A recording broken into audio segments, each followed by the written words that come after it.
Okay, so I was gonna do a boring video about how to install Moonlight on a Raspberry Pi and remotely game using Moonlight, but that's been done. It's everywhere. I don't need to do that. What I thought of is, how do I make it better? How do I plus it? And I thought, what if you didn't have Wi-Fi somewhere, or the Wi-Fi wasn't that great? Maybe if you had RetroPie on top of it, maybe that'd allow you to play like old Nintendo games like Super Mario, things like that. That could be fun as well. And then if you didn't even want a game, you did have Wi-Fi and you could use Moonlight, right? But you didn't want to. You want to watch a movie or a video or a show. Why not install Plex, so that way you can watch stuff remotely? And then I always hate we have to bounce back and forth between a controller and a keyboard and mouse, right? Let's just make the whole thing work with a controller. So this video we did that. So this is the kit that I recommend. It has everything you need and pretty much nothing that you don't. Okay, also, fluidity is a big thing. I want to play how I play on other systems. So if I want to play on an Xbox, that A button, the one button that's at the bottom, is going to be the button that's going to be enter, and the one beside it is going to be the return button. And that's the same way with the PS4. The X is the button that you enter, and the button right beside it is a button to go back. The only system that decides to just go out of their way and make things difficult is Nintendo. Well, I think they're probably first, so they probably don't make things different. It's probably just they've been around forever and that's the way they've done it. But theirs is on the corner that would be the return button is the A button, and the B button is at the bottom, which is usually the enter button. And if you're gamers, you know what I'm talking about. So using some of these other remotes, the fluidity isn't there.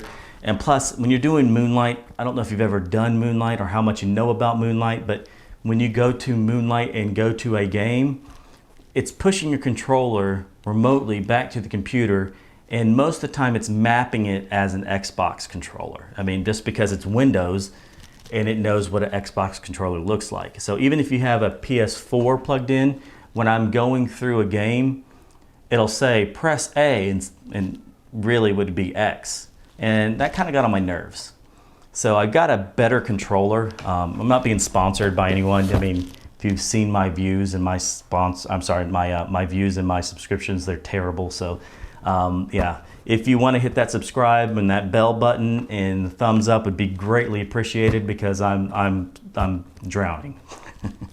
But no, I'm not being sponsored by anyone. I went and bought this with my own money. It's something that I wanted to buy, something I thought would be good to buy. Because of a couple reasons, and I'll tell you why. I've already opened it, so I've got it over here. The first thing is it's got the makeup of an Xbox remote. That's A, B, X, and Y, and they're blacked out. I wish they would have made them a little bit more colored. They're blacked out, so it's hard to see them. But that's the standard that you'll get when you're pushing a game from the Raspberry Pi to a game that takes a game controller. That's the kind of thing that you'll get. You'll get the same layout, so the layout will be good. It has characteristics of the PS4, which has the two thumbsticks down here below, which I like. Some people may like the way that the Xbox is up here. It's just personal preference, and I like this. And all these buttons here work. They all click. I mean, they're all great. But the biggest thing is that right here, if I flip this little switch right here, I don't know if you can see it really well, but if you flip the switch right here, it's on Bluetooth mode. So I can Bluetooth pair it with this, or with VR goggles, or anything else. The only thing it does, I don't think it does for iOS devices. I don't really know why. I think they use something different, but it doesn't use it for iOS devices, but everything else you can. But like I said, if you're using a Raspberry Pi and using Bluetooth, it just seems just a little bit more laggy, and it's infuriating when you press jump and it takes a second for it to jump. Even when you're playing Mario, it's annoying and it will piss you off. So what it comes with is this little dongle right here that you can plug in, and then you can switch it over here to the green, and you can be playing through the RF connection. I think it's like 2.4 gigahertz, I think. And it'll be fast, it'll be a good connection, and you don't have to worry about anything. You just turn on the remote and it's automatically always going to pair with that Raspberry Pi. You don't have to worry about pushing anything, to pair or anything. It's just going to work. So that's why I chose that one. I'll put the link in the description. It's a good remote. If any of y'all have one of these, tell me what you think of it, because I think it's a damn good remote. Oh, also, if you want this to kind of work out of the box, you know, with the scripts that I have, I only did it for this one remote. I mean, maybe if I get a ton of likes in this video, and people like having, you know, the RetroPie with the Moonlight and the Plex all working together and seamlessly with a controller, maybe then I'll have some more time to maybe code it for some other controllers. If you want to hook up your own controller and, you know, play around with the configurations and stuff like that, feel free. It still will work as long as you know, fix the configurations. But if you want it to pretty much work out of the box, if you get one of these and run my scripts, it'll pretty much just work. Okay, let's get into the build. The setup with this is pretty easy now, at least I hope. The scripts are kind of all over the place right now. I'll clean those up a little bit later, but first thing to do is get your little SD card, put it in your little adapter. So there we go, plug it into your computer. Okay, so first we're gonna go to Retro, and we're gonna go to Downloads. And since this is, like I said, it only works for the Plex and everything else that I've had with the Raspberry Pi 4, make sure you use that. So we're gonna go to Raspberry Pi 4, download that. I've already downloaded it, so I'm not gonna do it again. And then after that, you're gonna want to use whatever you use to put the images onto the thumb drives, which I use Etcher, and I'll put the link in the description for that as well. And I'm gonna go get the file, which is right here, RetroPie Buster, which is the Debian release, 4.6. I've already got the thumb drive plugged in, and then I'm gonna flash it. Yes, and I'm gonna let it flash. Okay, so now this SD card is done, so I can take this out. And I can go ahead and take the little SD card out of the adapter. And I can go ahead and slide it into the little port. There we go. Now I've already got my computer screen right here hooked up to an HDMI cord as well. So I'm gonna go ahead and plug this into the HDMI 0. And then I've already got the power cord as well, down here. So I'm gonna plug this in. Oh, but before I do that, I will need a keyboard for a minute. So I'm gonna use this other keyboard for a second. And I don't even think I need a mouse, but I do need the mouse to get the little dongle out. So you can do this. You can just take your regular keyboard and plug it in there if you want to. But since I have an extra one right here, I'm just gonna go ahead and plug it in. I'm not recording this part because it's a standard boot up. But after it's done resizing the file system and it comes up, I bring the camera back up. I'm gonna go ahead and plug this in. Now that I've got this plugged in, let's see if it actually just works okay. Since I didn't plug it in from the start, let's double check, see if it works. Oh, it does. So you can actually plug it in for when it's the first time booting up after you start booting it up. So that's always good to know. I don't know if you can tell, but as soon as I start pushing this button at the bottom, it starts saying Steel Series. Oh, there we go. So now I just have to do a couple of things to show what is up and down and whatever. So D-pad, up, down, left, right, start, select. And this A is going to be the A button over here, it looks like. But you really want to push the real A button where it says A. Because if you do this, it's going to be backwards. So A, B, X, Y. Shoulder, shoulder, trigger, trigger, left thumbstick, right thumbstick, left analog up, down, left, right, up, down, left, right, and then the middle hotkey. There we go. I'll push A, and it's going to boot up. Since I really don't have a great way to record this, I'm just going to put the camera at the screen like this right now. And then I'm going to go ahead and, since I'm in the config, I'm going to push A to make sure I go into the config. Rasp config is what I want to go to. And then I want to go down to network options. There we go. And now I'm going to use the keyboard for this part. Wi-Fi. I'm going to make sure you go to the Wi-Fi, and it's going to ask you what country, because there's different Wi-Fi standards in different countries. So there we go, did that, US. Now mine, frame relay. I have no idea why. I just chose it one day when I was learning about frame relay.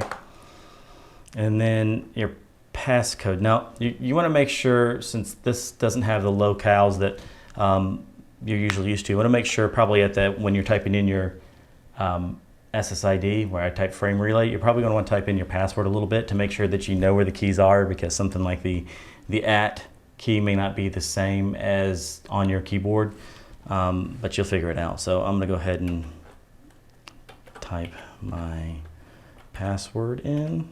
There we go. So I got that done. I'm going to go ahead and go finish, because I want to make sure that actually worked before I go any further. So now, oh, now my keyboard won't work because I've got this. So now let's go down to show IP, and let's hope that this works. Yes. So this one's 145. Now we're going to want to go back to RASP config real quick, and we're going to want to go down to advanced options, go to memory split, and this is going to say 64. We want to change it to 512. I didn't push number lock on there, so it just went somewhere else. Okay, sorry. You want to go back to memory split, and you want to go backspace and push 512, which is the max you can put for this right here, and do enter. That's going to give you a lot better response rate on your video and allow the 4K to do a lot better. Then we're going to want to go down to advanced options. Click that, and you're going to want to go down to the GL driver. It's going to download it real quick. That's why I wanted to make sure that the Wi-Fi was working correctly. Then we're going to go to G2, GL fake KMS, open GL driver with fake KMS. Click that, is enabled. And then the last thing that we're going to do is, I don't want to sit here, you know, on this screen. I want to be able to access it remotely through SSH so I can finish the setup. So what we're going to do now is go to interfacing options, number 5, P2, which is SSH, and you're going to want to enable this. Okay, now that that's all done, when I click finish, it's going to want to reboot. It's rebooting right now. As soon as I make sure that it reboots, I'm going to move over to my other system so I can use PuTTY to connect in through SSH. Everything's still working. So now I'm going to go over to my other computer now and access it remotely. Okay, so I got my GitHub page up for the Retro Moonlight right here, Alpha Geek Tech, Retro Moonlight, which I'll put the link in the description. I feel like I've said that a lot, sorry. But now I'm going to want to go to PuTTY. Open up PuTTY, and I'm going to already have a thing for my Raspberry Pi, but right here, type in the Raspberry Pi IP address, click open, yes, and by default it's going to be Pi and Raspberry. Please, after this, please change it. Don't leave it the same thing. Okay, so now that we got this up and we've got this up, I'm going to want to go right here where it says how to get started, right? And I'm going to clone this Git repository. So got that, right click in here, and it's gonna start cloning it.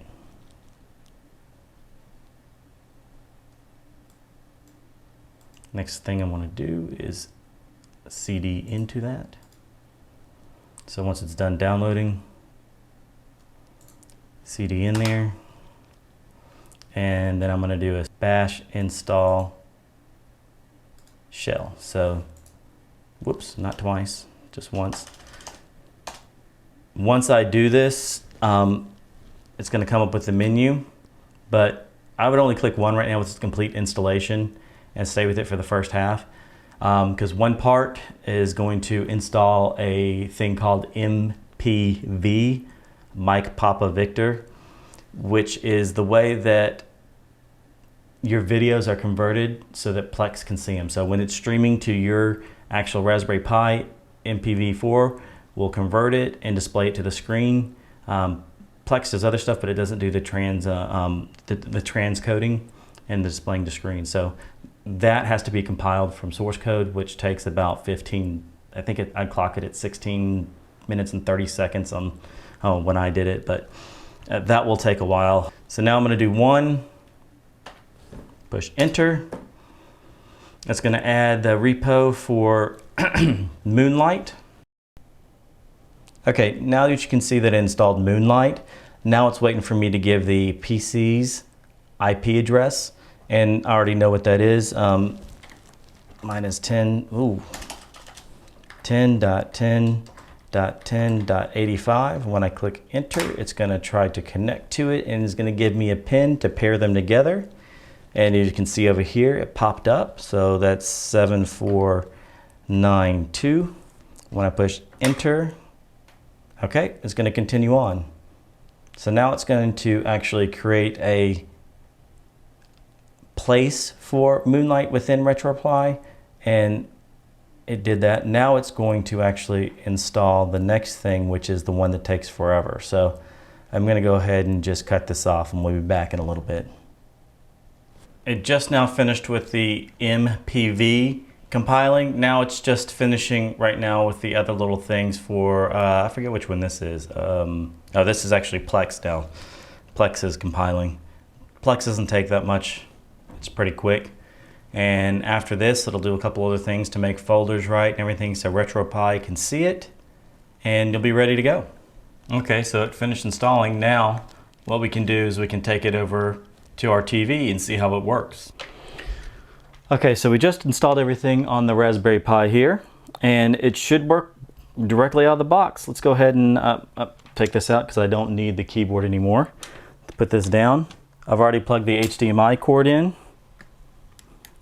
Now let's plug the power in. Okay, flip the little switch here, and it's going to power on. One thing I need to get before, because I can't do anything unless I turn this on, so I'm going to go ahead and make sure that's on to the USB little dongle and turn the power on, and now it'll automatically connect when it boots up. As you can see, the controller works with it now. I can just sit here and go where I want. If I do start, it's going to take me here where I can actually quit out of things, turn it off if I wanted to, but I don't want to. B is back, A is enter. So let's go ahead and do Moonlight so we can see that. And it's pretty cool. I like it because right here there's a little script that I can do refresh, and it goes to the actual computer, finds out what applications it has, and then displays it on here. This isn't my favorite way to play the games. One thing I forgot to tell you is you have to actually restart, whoops. You have to restart Emulation Station. Okay, and again, if you ever get stuck, you can always do the start, select, right button, left button all at the same time, and it takes you back to here so you can quit out of anything.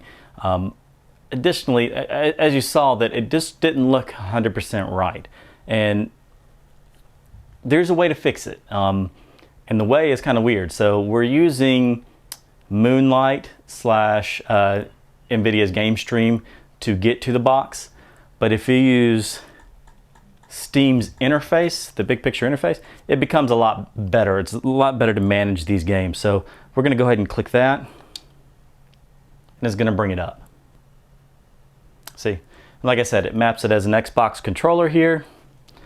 It works great. So now I can go to other games. I can also, what I was doing last night is you can go over to the web, and as you can see, I was on Reddit, looking around at some stuff on Reddit. And you can also do YouTube if you want to as well, but that's not what we're here to do, right? We're here to look at this. We're going to actually go to a game. Oops. There we go. So now let's go to the library. Let's pick a game. Oh, let's do Anthem because we just did Anthem. So let's do that and let's see how it looks now. And even though it says it just has the controller, I'm sorry, the keyboard, it'll work with the controller as well. So let's go ahead and click that. So it's cool. It also works as, you know, like the Xbox button, if you click the button right here. But okay, so now you can go right here. See, I can jump. It's hard to play when you're this close.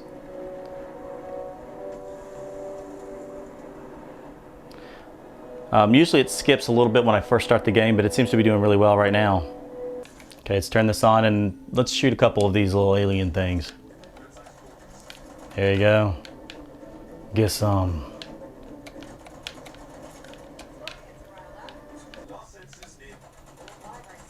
There we go, clip to one. Come on. Ha. Simple. That's the way you do it. There we go. Turned it on. I think that shows enough that it's working well. Controller works great. Raspberry Pi works great. The remote connection works great. And this isn't wired or anything like that. This is all Wi-Fi. So if you have Wi-Fi in your house and it's a pretty decent Wi-Fi, it should be pretty good. So now if we just exit game like normal, it's going to send us back. And we can exit off this. And let's look how Plex works. I mean, because that's the other thing that I added to this that makes it, I think, a little bit better than just the standard builds. So real quick, I did have this already recorded, or I was in the middle of recording it. I was setting up Plex and I was linking the account. And then my camera decided to fall. And the good thing is about it, I didn't say any cuss words. I didn't yell or scream or, you know, my heart sink or anything like that. But no, luckily everything is still working on the camera because I would be crying right now. But let's show you Plex, right? So if we go over here to Plex, and I've already signed in now, but the first time you go to it, it'll ask you to link it using the link. If you've ever used Plex, you know what I'm talking about. I'll launch Plex. And what this has is an X window with Qt 5.12 something running on OpenGL, which means that it's actually going to run fast, it's going to run clean, it's going to run very well for you. So there's Deadliest Catch. Yeah, my wife watches that. But let's look at Batman, right? Why not, right? And we turn this on, resume. You can see it's running. It looks good to me, right? And it's pretty cool that you can actually do like the volume down with this and up. And then I mapped that if you want to go back a little bit, you can just click this button right here and it takes you back. Or if you want to just scroll back or forward, you can just scroll back a little bit, then push play.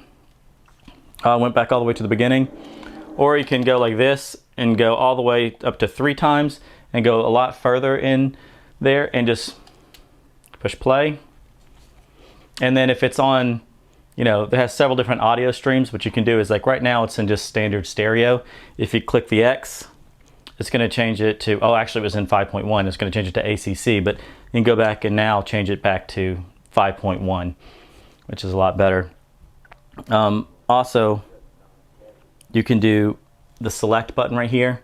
And it's going to give you some information about what's going on in here. And as you can see, it's running at 4K at 30 frames per second, or 30 hertz. And over here, it's 30 frames per second. That's where the video is coming out from the source. So it's probably going at that rate because the actual video is at that rate. But it looks pretty good to me. Y'all let me know what y'all think. If this is something you're interested in, if you're having any issues, whatever, just comment in the section below, you know? So see, it's all working very well. You can actually just X this by doing B a couple times, going all the way back to the beginning, and then it's going to say exit, power off, whatever. If you just exit, it's going to take you back to the RetroPie, so you can go do whatever else you want to do.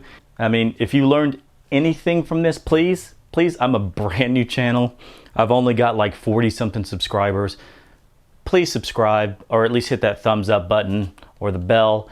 It just really helps me. I really appreciate it. I mean, and if you can't, you know, I ain't mad at you. Do what you got to do. So I just SCP'd a file over to the Raspberry Pi because I forgot that this is RetroPie. You're supposed to play some retro games. So I moved one over just so I could show you that it works as well. Now look at that. Now let's play some Contra real quick. You ain't got a chance. I'm basically Rambo. Okay, I'm gonna let y'all go. I'm gonna play some games, but y'all have a good time. Oh no, now I got the spread right there.